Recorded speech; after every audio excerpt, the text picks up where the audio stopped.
This video is going to talk to you about how to use the chat session once you have it embedded inside your course. And so I have just a practice chat session in this course, and I'm going to go ahead and go through and how to use it. As I said in the previous video, the chat session is not one that I use a lot, just simply because I don't like the setup of it. I don't like the fact that students have to be on at a specific time in order to participate in the chat. They can go back and read it. They can look at what the other students have said, what I've said, but it's not a situation where they can add to the discussion. And so, like I said, the chat session is not one that I use a lot or at all in any of my classes, but it does serve a purpose. If you again have to have a discussion that you need immediate feedback between students, then you're going to want to do the chat room, because that's going to require them that they be on at a specific time. It works really well for review for a test. It works really well as a help session, those kind of things, but just as a general discussion for a course, it is not real effective for that. So I'm going to go ahead and I'm going to click on, you'll notice that we now have the different icon. This demonstrates that this is a chat session.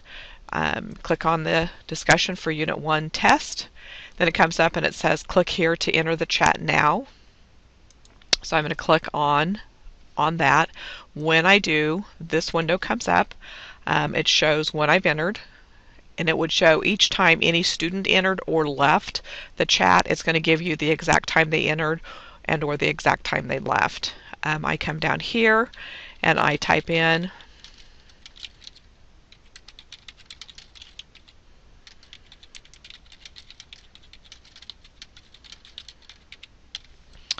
and I click send, and it automatically puts it in. So it tells you exactly what time students participate.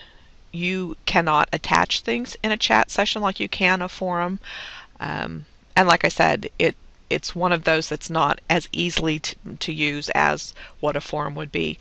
Another thing to keep in mind, if you have students whose internet connection may not be as strong as other students, the chat session can be real difficult for them to use, because they're not going to see things as quickly as other students, and so they may be answering something that's up here when the rest of your students are down here. So keep those kind of things in mind when choosing what type of module you want to work with as far as being able to discuss with your students.